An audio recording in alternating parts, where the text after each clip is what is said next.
Welcome to Convention of States, a project of citizens for self-governance. The administrative state, the fourth branch of government. For those who hold the Constitution of the United States in high regard and who are concerned about the fate of its principles in our contemporary practice of government, the modern state ought to receive significant attention. The reason for this is that the ideas that gave rise to what is today called the administrative state are fundamentally at odds with those that gave rise to our Constitution. The founders understood that there are two fundamental ways in which government can exercise its authority. The first is a system of arbitrary rule, where the government decides how to act on an ad hoc basis, leaving decisions up to the whim of whatever official or officials happen to be in charge. The second way is to implement a system grounded in the rule of law, where legal rules are made in advance and published, binding both government and citizens. In order to secure individual rights in a system based upon the rule of law, the founders implemented a constitutional design centered on the separation of powers. It is from this fundamental aim of separation of powers that we can discern three important tenets of American constitutionalism. The first is the principle of non-delegation. If the separation of powers means anything at all, it means that one branch of government may not permit its powers to be exercised substantially by another branch. The second tenet, related to the first, there may be no combination of functions or powers within a single branch. As James Madison, quoting Jefferson in passage Federalist 47, the accumulation of all powers, legislative, executive, and judiciary, in the same hands may justly be pronounced the very definition of tyranny. The third tenet of the separation of powers is the responsibility of administration to the Republican, small r, executive. The Constitution grants all of, quote, the executive power to the President and requires him to, quote, take care that the laws be faithfully executed. For the American pioneers of the administrative state, the progressives of the late 19th and early 20th centuries, this older, limited understanding of government stood in the way of the policy aims they believed the state ought to pursue in a world that had undergone significant evolution since the time of the founding. They believed that the role of government ought to adjust continually to meet the new demands of new ages. As Woodrow Wilson wrote in The State, quote, government does now whatever experience permits or the times demand. Beyond this fundamental difference on the very purpose of government, the three tenets of the separation of powers posed a particular problem for the progressives' vision of national administration at the outset of the 20th century. The range of activities they wanted the government to regulate was far too broad for Congress to handle under the original vision of legislative power. In this regard, no one was more important to the origins of the administrative state in America than Woodrow Wilson and Frank Goodenough.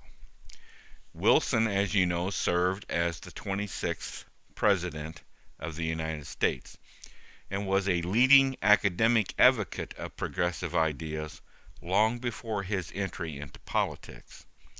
Much of his contribution to progressive thought came in his work from the 1880s, when he was in the early stages of a prolific academic career. Goodenough was the founding president of the American Political Science Association and a pioneer in the new field of administrative law, who started to make his own contributions to the progressive movement in the last decade of the 19th century. Okay, let's fast forward a few decades.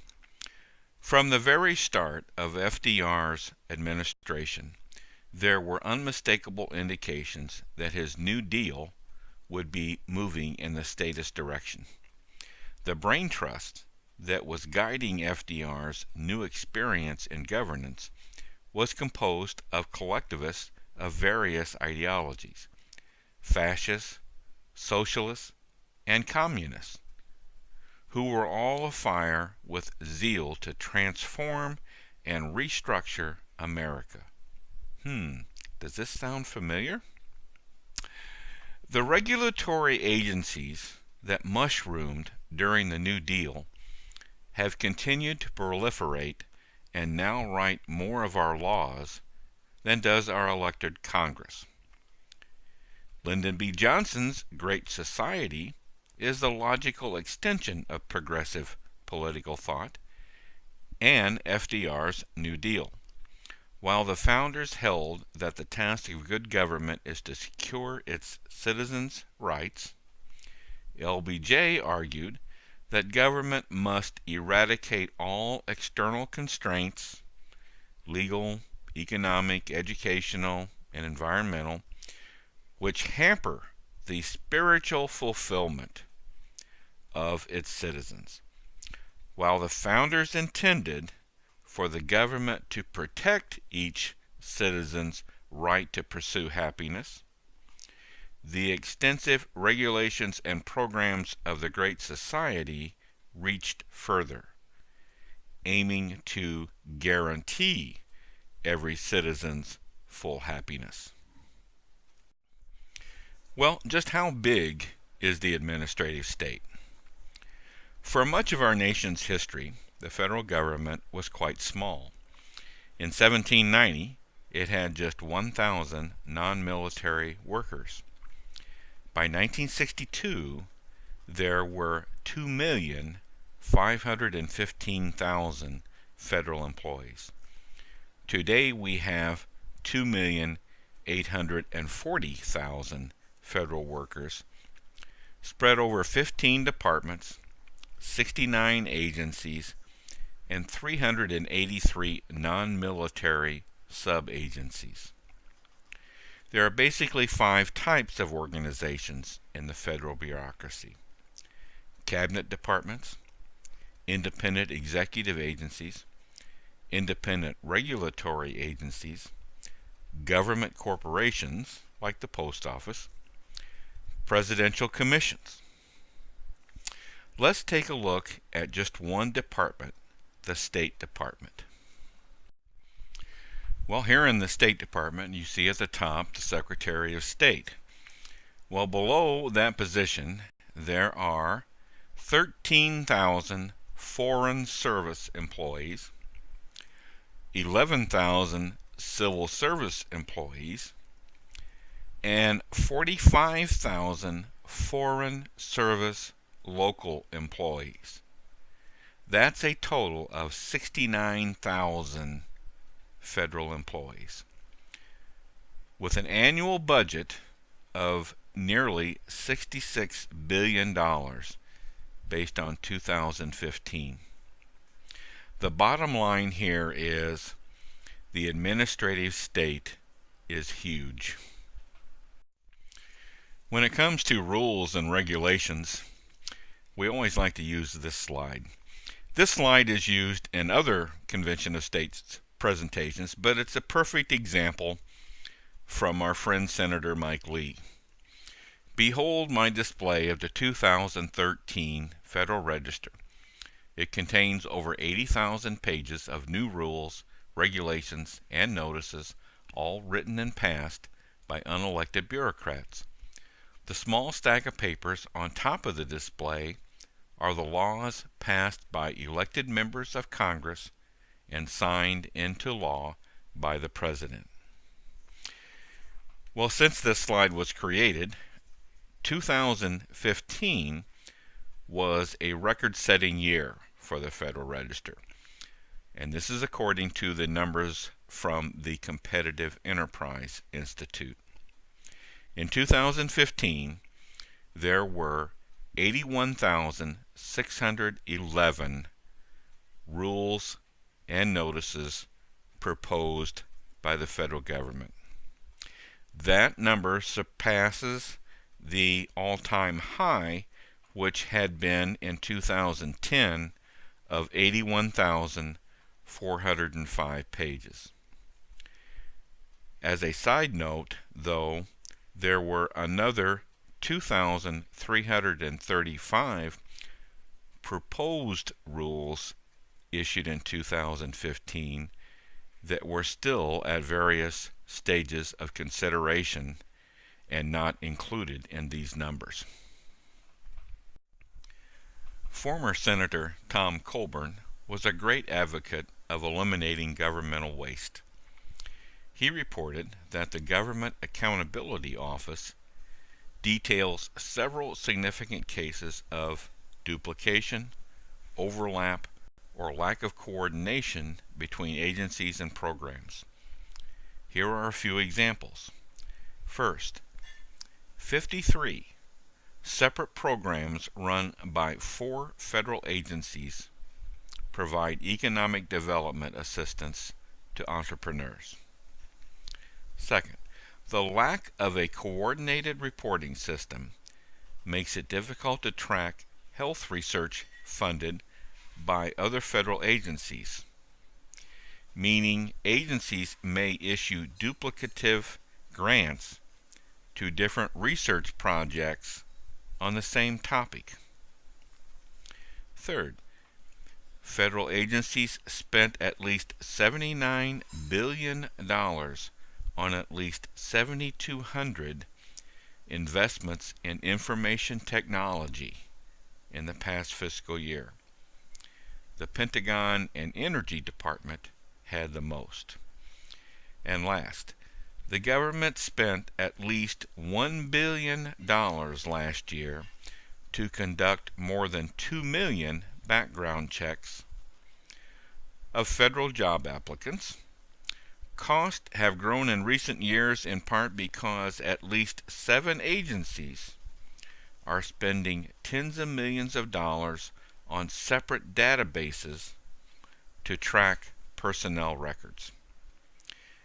Point here is these are all examples of inefficiency.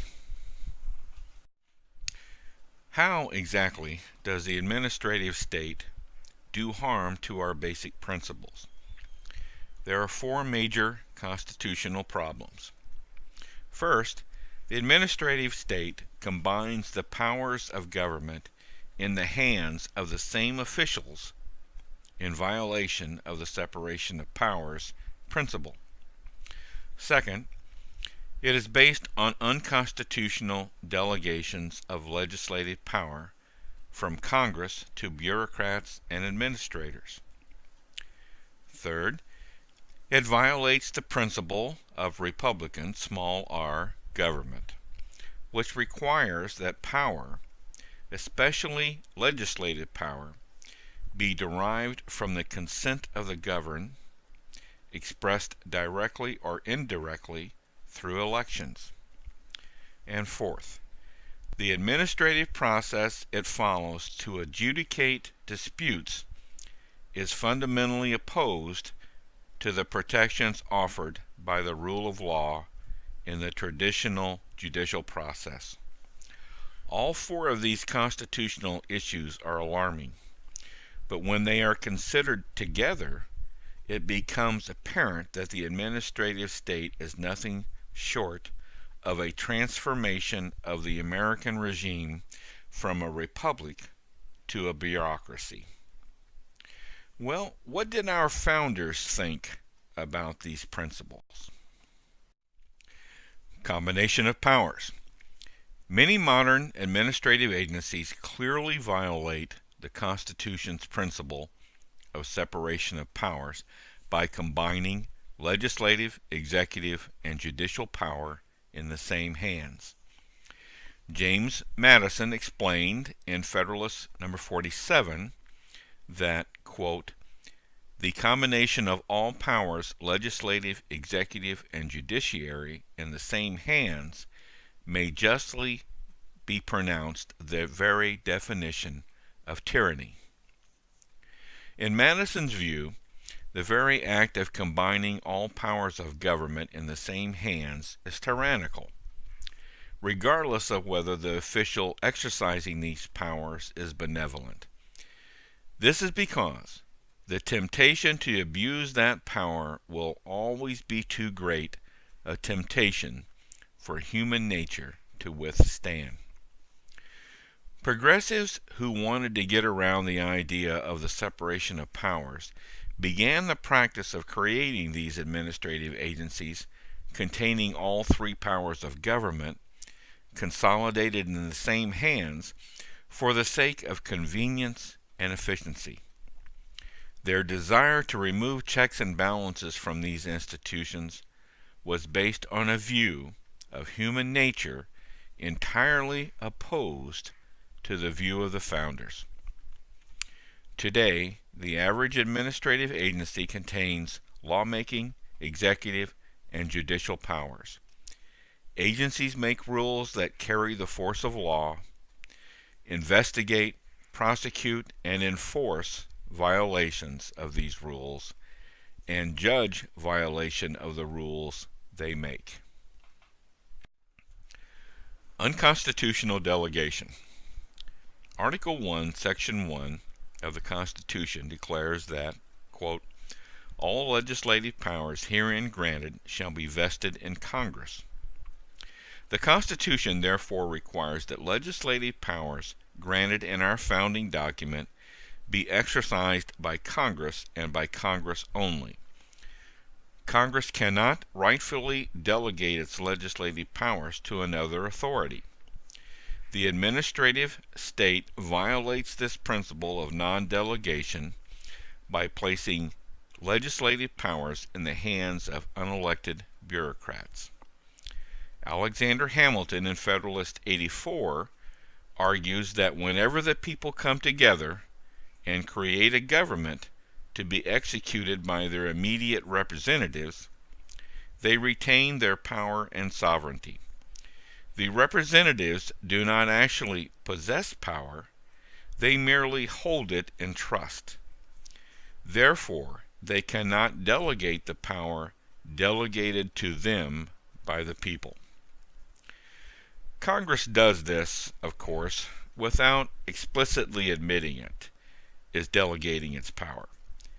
It still passes laws, but the laws are often couched in vague terms and focus on broad aspirational aims. The laws do not contain actual rules and standards with which citizens must comply. The actual rules and standards in any given area, the real letter of the law, are to be developed, drafted, and implemented by regulators. Republicanism. James Madison remarks in Federalist number 39 that, quote, we may define a republic to be, or at least bestow that name on, a government which derives all its powers directly or indirectly from the great body of the people. Furthermore, it is sufficient for such a government that the persons administering it be appointed either directly or indirectly by the people. In other words, republicanism requires that government derive its powers directly or indirectly from the people. Each of the three constitutional branches of government is republican by this definition. As a matter of principle, then, republicanism requires that the laws of the country be made by representatives who are elected by the people. The right to vote for representatives is central to the founders' understanding of republicanism. The administrative process. As we have already seen, Many administrative agencies do not just have the legislative and executive powers of government, they also wield the power of adjudication, the judicial power to decide particular cases. The shift to administrative adjudication marks a radical departure from our rule of law tradition.